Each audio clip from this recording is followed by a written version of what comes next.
नमस्कार विद्यार्थी मित्रांनो, बृहन्मुंबई महानगरपालिका शिक्षण विभाग व्हर्च्युअल ट्रेनिंग सेंटर, मी विश्वास ठोंबरे व्हर्च्युअल शिक्षक आपले स्वागत करतो। विद्यार्थी मित्रांनो, आज आपण सर्वजण शाळेत नसलो तरी घरात राहून ऑनलाईन लर्निंगच्या माध्यमातून शिक्षण घेत आहोत।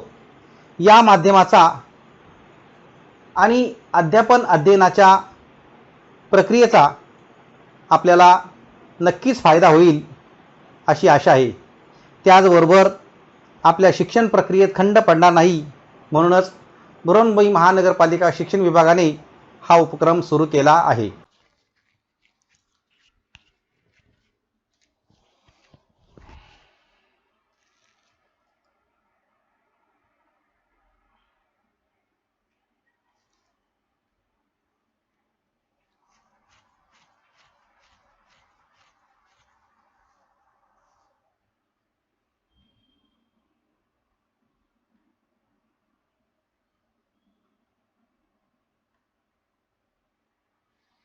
इयत्ता 5वी परिसर अभ्यास 2 म्हणजेच आपला इतिहास, यामध्ये आपण निवारा ते गाव वसाहती या भागाची आज माहिती घेत आहोत। आता निवारा म्हणजे काय? आपल्याला माहिती आहे, निवारा की ज्याला आपण घर म्हणतो, ज्यामध्ये माणसं राहतात, प्राणी राहतात, त्यांच्यासाठी जसं आपले जे काही ऋतू आहेत,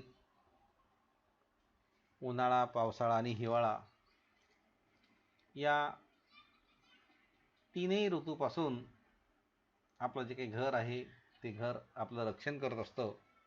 म्हणजे याचा अर्थ असा की निवारा म्हणजे आपल्या ऊन, वारा, पाऊस यापासून रक्षण होण्यासाठी केलेलं ते घर आहे।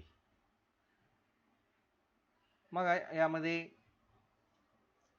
उन्हाळ्यात तापमान वाढलेलं असतं, त्यानुसार तशा प्रकारची घरं असतात।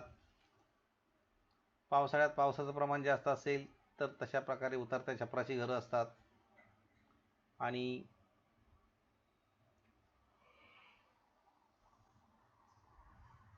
हिवाळ्यामध्ये थंडीपासून बचाव होण्यासाठी तशा प्रकारची घरं असतात। म्हणजे एकंदरीत निवारा हे आपल्या रक्षणासाठी केलेलं एक घर आहे। आणि असंच प्राणी, पक्षी हे सगळे आपलं घर तयार करत असतात।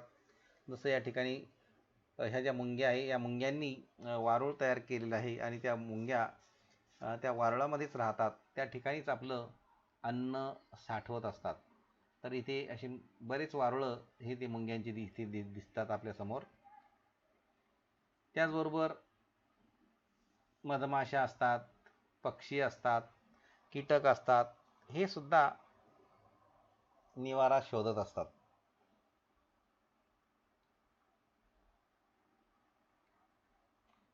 पक्षी सुद्धा आपल्या घरट्यामध्ये निवारा म्हणून राहत असतो आणि त्या पक्ष्याला सुद्धा आपल्या घरट्यामध्ये संरक्षण त्याला मिळत असतं। म्हणजे त्याचं सुद्धा त्या ठिकाणी रक्षण होत असतं। आता इथे आणखीन जसं मगाशी सांगितलं की ऋतू आहेत, हिवाळा, पावसाळा, उन्हाळा, त्यातलं हे हिवाळ्यातलं चित्र आहे। काश्मीर या ठिकाणची हे चित्र आहे आणि काश्मीरमध्ये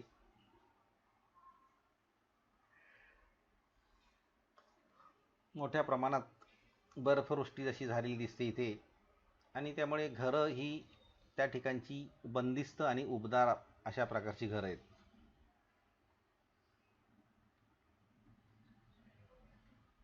मग आता या निवाऱ्याची आपण माहिती पाहत असताना आपण मागचा जो पाठ आहे त्या मागच्या पाठामध्ये जो काही आपला शक्तिमान मानव होता, या शक्तिमान मानवाने आपलं जीवन कशा पद्धतीने तो जगला याबाबतची माहिती त्या पाठात आपण घेतलेली। आता हा जो शक्तिमान मानव होता, हा शक्तिमान मानव कुठे राहत होता? गुहेमध्ये राहत होता। आणि त्या काळामध्ये युरोपमध्ये जे काही हवामान होतं ते शीत अशा प्रकारचं हवामान होतं. म्हणजे त्या ठिकाणी पाणी हे जे आहे ते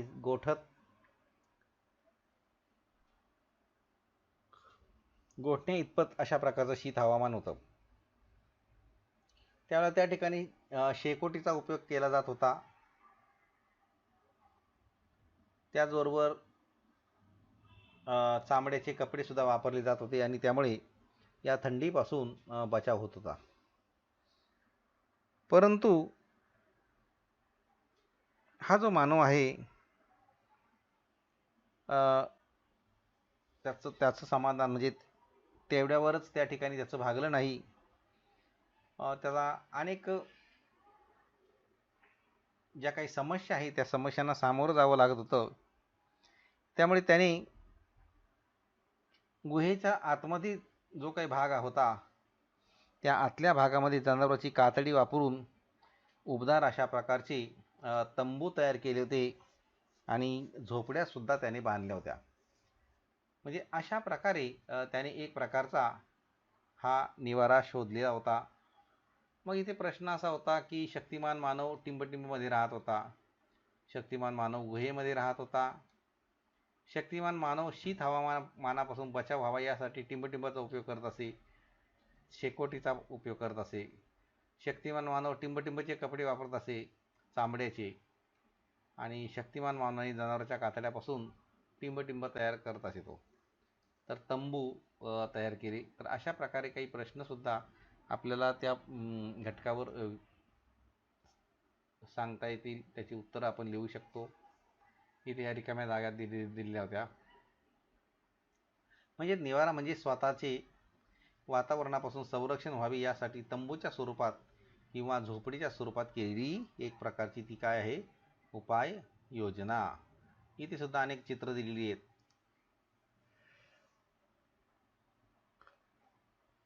ही जर चित्र आपण पाहिली तर वेगळ्या प्रकारचा निवारा हा आपल्याला या चित्रामध्ये दिसून येतोय. म्हणजे एकंदरीत निवारा म्हणजे काय, निवारा म्हणजे स्वतःचे वातावरणापासून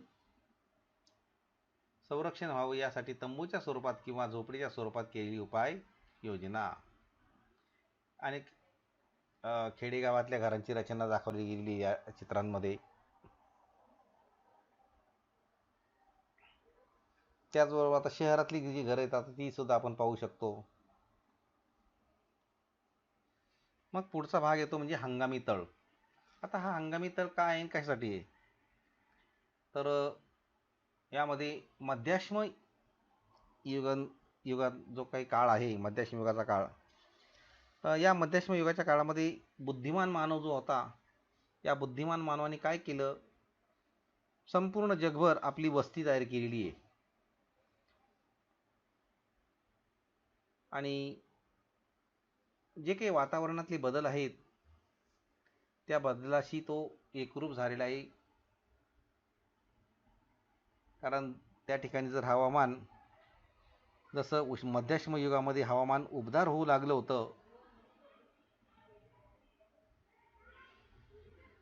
त्याचबरोबर या मध्यश्मयुगीन काळात बुद्धिमान मानव जो आहे, या बुद्धिमान मानवाने त्याची आहार पद्धती सुद्धा बदललेली होती. त्याच्या आहार पद्धतीत बदल झालेला होता. पर्यावरणातील बदलामुळे मध्यश्म युगापर्यंत अनेक मेमोसारखे म्हणजे हत्ती किंवा त्याला आपण म्हणू शकतो, हे प्राणीसुद्धा नष्ट झाले होते.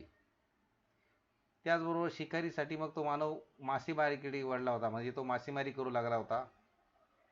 त्यानंतर आणखी काही प्राण्यांची शिकार करायला लागला तो. रानडुक्कर, हरिण, डोंगरी शेळी, मेंढी अशी जी छोटे छोटे प्राणी होते, या छोट्या छोट्या प्राण्यांची सुद्धा तो शिकार करू लागला होता. आणि त्यामुळे त्याची जी काही आहार पद्धती होती, ही आहार पद्धती बदलली होती.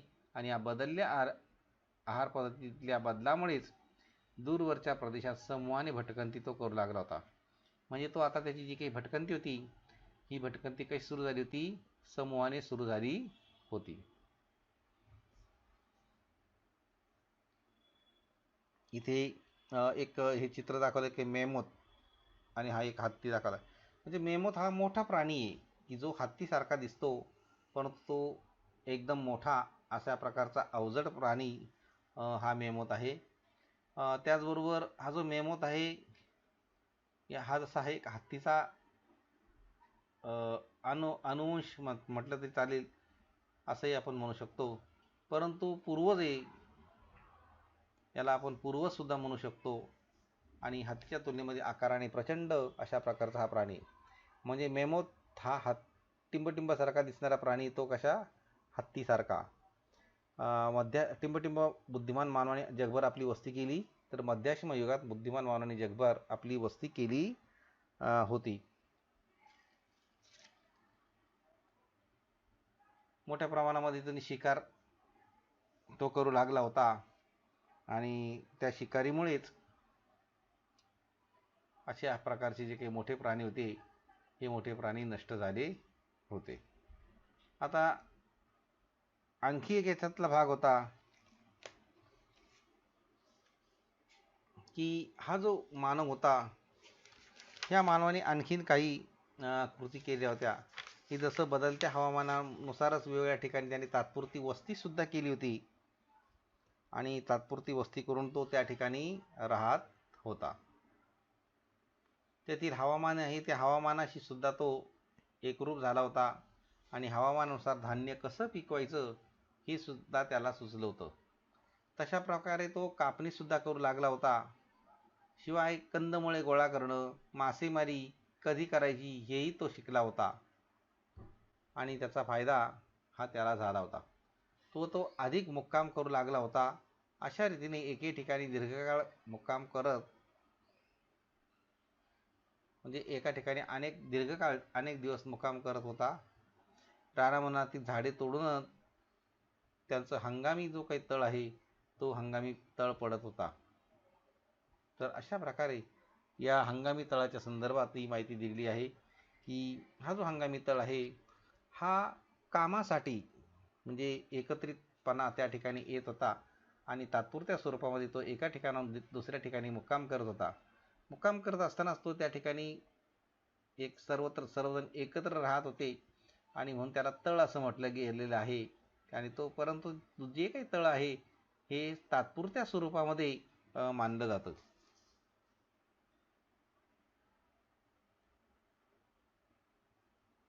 प्राण्यांची शिकार करून झालेली असताना अशा प्रकारे हा जो मानव आहे या मानवाने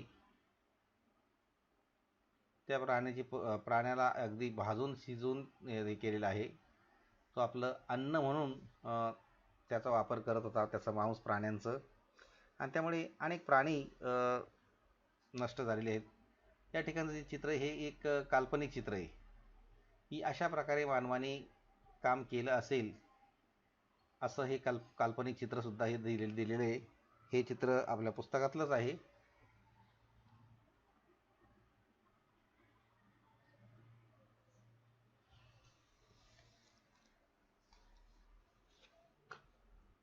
आता पुढचा जो काही भाग आहे यामध्ये जसा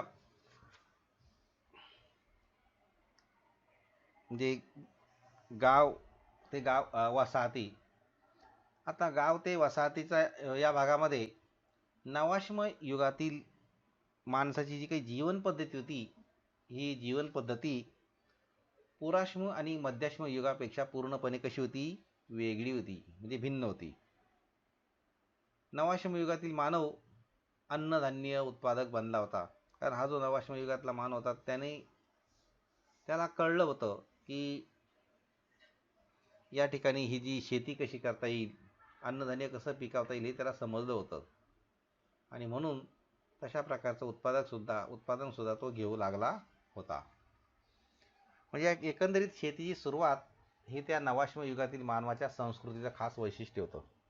शेतीची सुरुवात हे नवाश्म युगातील मानवाच्या संस्कृतीचं खास असं वैशिष्ट्य होतं.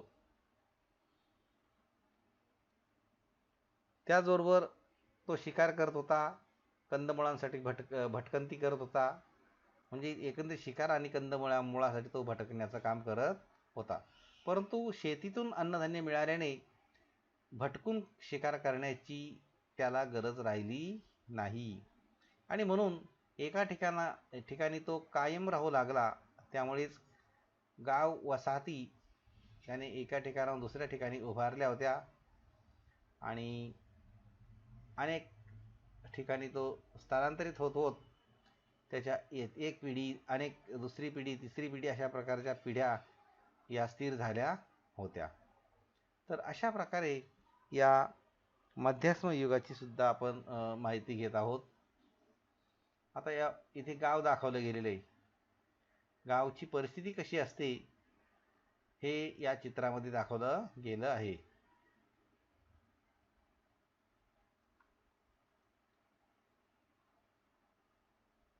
आता गावाची रचना पाहिली. आता वसाहती बघा, अशा प्रकारच्या वसाहती असतात. म्हणजे तुटक तुटक असतात, विरळ असतात. त्याचबरोबर तिथे काही वसाहती एकदम जवळजवळ असतात. कारण रानची वस्ती म्हटले तर वसाहतींना जरा त्रास असतो आणि त्यासाठी अनेक लोक एकत्र येतात आणि आपली वसाहत म्हणजे एकंदरीत जसं रानामध्ये 4-2 घरं एकत्र येऊन राहत असतात, अशा प्रकारच्या वसाहती या तयार होत असतात.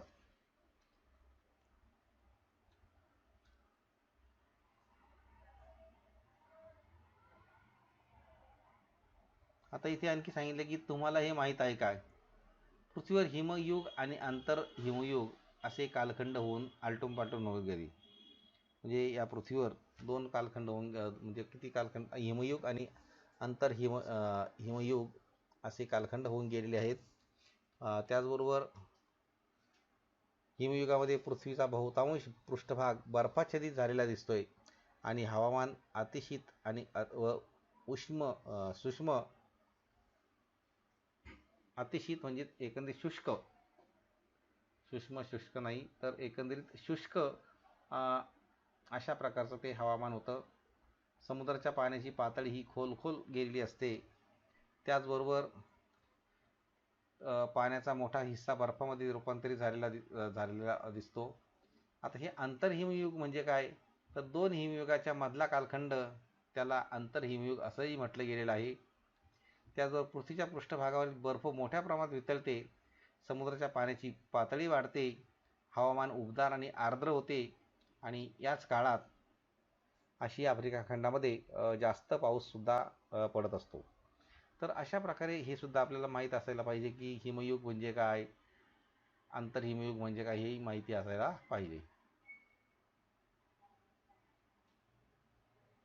आता जर कुशल मानवाचा जर काळ पाहिला तर या कुशल मानवाचा काळ हा 25 लाख वर्षापूर्वी हवामान अतिशीत आणि शुष्क होऊ लागले होते. त्याचबरोबर आजच्या काळापासून मागे गेले तर 18 लाख वर्ष ते 11,000 वर्ष या दरम्यान हिमयुग आणि आंतरहिमयुग अशी 4 आवर्ते होऊन गेलेली होती. त्याचबरोबर पुराश्मयुग आणि मध्याश्मयुग हा जो टप्पा होता, या टप्प्यामध्ये मानवी संस्कृतीचा इतिहास घडला होता. त्यानंतर नवाश्मयुगाची जी काही सुरुवात होती ती सुरुवातसुद्धा तेथूनच झालेली होती. तर अशा प्रकारे हे सुद्धा आपल्याला माहीत असायला पाहिजे. आता तुम्हाला काही प्रश्न विचारले जात आहेत, त्या प्रश्नांची उत्तरं तुम्ही सांगायची आहेत, लिहायची आहेत.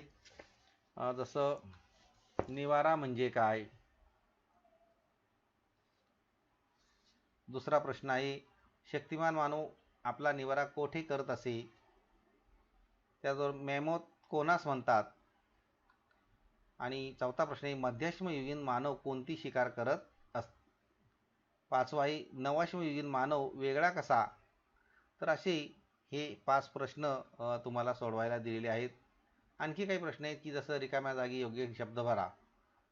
त्यामध्ये जसं पृथ्वीवर टिंबटिंब व आंतरहिमयुग असे 2 कालखंड आलटून पालटून येतात, त्याचं उत्तर आहे हिमयुग. पृथ्वीवर हिमयुग व आंतरहिमयुग असे 2 कालखंड आलटून पालटून येत असतात. त्याबरोबर दुसरा प्रश्न आहे कुशल मानवाच्या काळात साधारण टिंबटिंब वर्षापूर्वी हवामान अतिशीत आणि शुष्क होऊ लागले होते. तर 25 लाख वर्षापूर्वी म्हणजे कुशल मानवाच्या काळात साधारण 25 लाख वर्षापूर्वी या पाठाच्या संदर्भामध्ये आपण माहिती घेत असताना निवारा ते गाव वसाहती म्हणजे निवारा हा आपला आवश्यक अशा प्रकारचा निवारा असतो आणि त्या निवाऱ्याचा जो काही उपयोग आहे तो उपयोग आपण आपल्या संरक्षणासाठी म्हणजेच रक्षणासाठी करत असतो. मग या निवाऱ्याचे तुम्हाला मी प्रकार किती तेही सांगितले आहेत. जसं मानवाने झोपडीसुद्धा तयार केली, नंतर त्याचं घर तयार झालं, नंतर इमारतीसुद्धा तयार झाल्या. अशा पद्धतीने निवारा हा आपापल्या सोयीनुसार प्रत्येक मानवाने तयार केलेला आहे. आता हा जो निवारा तयार झाला, परंतु गावाची जी काही संकल्पना आहे ही संकल्पना कशी झाली, जसं वसाहती ज्या आहेत त्या वसाहतीतूनच या गावाची संकल्पना निर्माण झालेली आहेत. कारण हा जो बुद्धिमान मानव होता, हा बुद्धिमान मानव काय करता, एका ठिकाणाहून दुसऱ्या ठिकाणी, दुसऱ्या ठिकाणाहून तिसऱ्या ठिकाणी अशा पद्धतीने आपलं जे काही नित्य नियमाचं त्याचं जे काही काम होतं तो ते काम करत होता. परंतु काही जसं शिकार करणे, त्यानंतर पर्यावरणातील बदल यामुळे त्याने आणखी काही प्राण्यांची शिकारसुद्धा केलेली होती. त्यामुळे मोठे मोठे जे काही प्राणी आहेत ते प्राणी मॅमथसारखे जे काही मोठे प्राणीसुद्धा नष्ट झाले होते. तर अशा पद्धतीने हा मानव नंतर एका ठिकाणी दुसऱ्या ठिकाणी जात असताना त्याने तो स्थलांतरित होत असताना थोडक्यात त्याने आपलं जे काही अन्न आहे, अन्न म्हणून कंदमुळाचा सुद्धा वापर केलेला होता. तर अशा पद्धतीने या मानवाच्या बाबतीमध्ये आपल्याला सांगता येईल. म्हणजे एकंदरीत निवारा ते गाव वसाहती ही वसाहती जी काही संकल्पना आहे ती गावातूनच निर्माण झालेली आहे. कारण शेवटी तुटक तुटक वसाहतीचं एक गाव तयार होत असतं.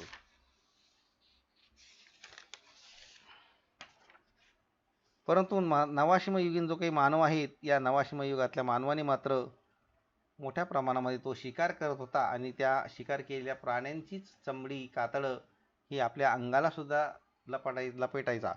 त्याचबरोबर तो गुहेमध्ये सुद्धा त्याने काय केले होते, तंबू तयार केले होते त्या प्राण्यांच्या कातड्यांची. तर अशा रीतीने आपण निवारा ते गाव वसाहती या बाबतची माहिती घेतली आहे. या घटकाची बरीचशी माहिती देण्याचा प्रयत्न करण्यात आलेला आहे. आपणही या घटकाचे व पाठाचे वाचन करायचे आहे आणि पाठ्यपुस्तकात दिलेले जे प्रश्न आहेत त्या प्रश्नांची उत्तरं सोडवायची आहेत. त्याचबरोबर आपल्याला मी काही प्रश्नसुद्धा दिलेले आहेत, ते प्रश्नसुद्धा आपण सोडवायचे आहेत. आणि याबरोबरच या पाठाच्या आपल्या प्रतिक्रिया आपण बृहन्मुंबई महानगरपालिकेच्या यूट्यूब चॅनलवर जरूर कळवायच्या आहेत. धन्यवाद.